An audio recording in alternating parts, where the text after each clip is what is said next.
Hey, welcome back. I've got another video. This one here is unboxing of a Skyshield landing pad. Once again, it's a part of my made-to-order delivery that just came in. I apologize for this thing moving. I'm trying to keep it straight. Again, I broke my camera mount. It's just been one headache after another, and I'm trying to keep this as straight as I can and unshaky. Yeah, just like before, I said I am happy to see these new boxes. They're not the white, boring ones. And there's not much to really say. It's just, it's got, you know, what looks like I guess a knight, or sorry, that's a Titan. Sigmar stuff, 40k, Necromunda maybe? I don't know what this guy is. He looks like Necromunda probably. And then Blood Bowl. You know, it's got just some mixes of art that of different games they sell. It's not even everything. It's just a good idea of these are things you can find with Games Workshop in our brand. So I'm going to pause this video and I'm going to bring out the interior so we can look at what's inside the Skyshield landing pad. All right, welcome back. So there we go.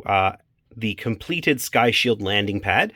I did not build mine this way. I think I started to at one point, and then I just never really liked the model that much as far as just putting this on the table.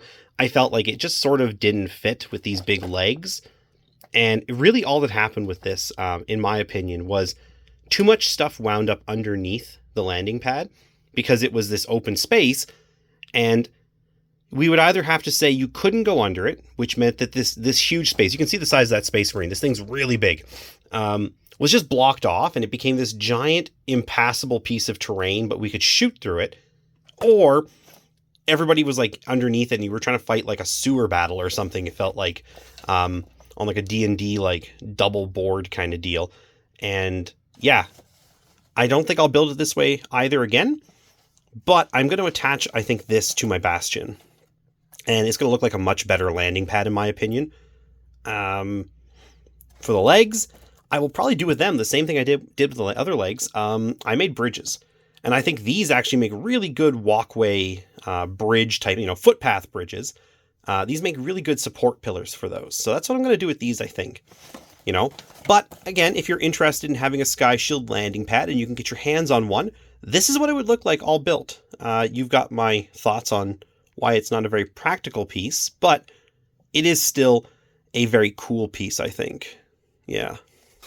As far as building it goes, though, also just heads up, it's a little bit of a pain because it's, as you'll see, this top piece is 4 pieces that have to sort of like angle slide into each other. But once you get that done, it's easy. Anyways, you get 4 of this sprue right here.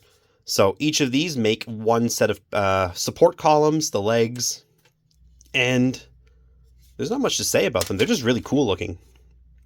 I think this is the best part of the whole kit.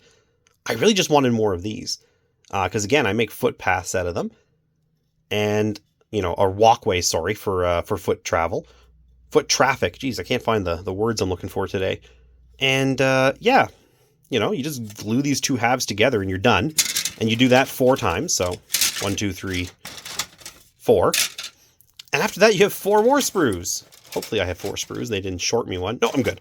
Okay, because I hadn't checked until just now. But yeah, you get one giant corner of the landing pad. And you get the little, I don't know what to call it, the little bunker walls. They're not walls, but they're like little barricades anyways. They go up and down if you build it right. You could glue them up, you can glue them down, but if you glue it right, with this piece here and this piece here, basically wrapping around this and no glue touching it, these will go up and down.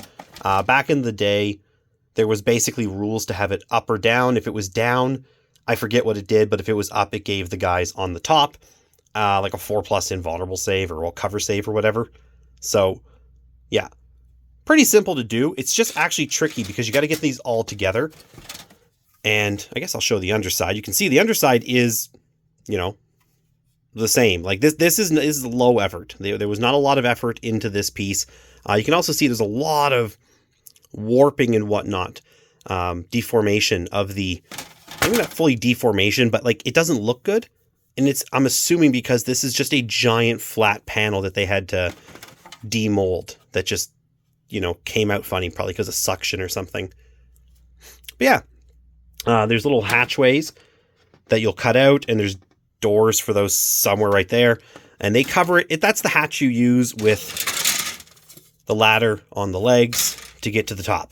So there's 4 of those. Each corner has one. Yeah. There's nothing really to see here on these. These are actually this is actually a really simple kit. I just thought I would show it off because it is one that has been out of print for some time, but it's a really useful one. Again, I don't think I would use it as intended, but I think for people who are making terrain of their own design, this is a super handy piece to have, and that's why I decided to get another. I get extra legs, and I get to get one of these, which again, I'm going to turn into a custom, landing pad bunker, which I think is going to look much cooler and be much more useful. Anyways, that is the video. I mean, there's nothing else to show here. Again, these are really basic kits. These are, again, old. I'm pretty sure I said in the other video with the Bastion that these are from pre-2010. I know I moved to my current town almost 15 years ago, and I'm positive I bought this stuff before I went there, before I moved. So I am pretty sure this stuff is just crazy old. And that's one of the reasons it's gone. I mean, it was time to retire it, I get, but I don't know. GW hasn't put out any new stuff to replace it. There is nothing that stands out. I am waiting for the official L-shaped buildings to come out at this point, because that seems to be the thing now. Just L-shaped buildings, nothing fun, everything boring. Barely even bother having to paint it. You can just slap up some cardboard pizza boxes in an L shape. But this goes back to the time when terrain was, a big deal, and it was not about what makes the meta work. It was about what makes your table look cool. And this does fit the bill. Anyways, thanks for watching, and have yourselves a great day.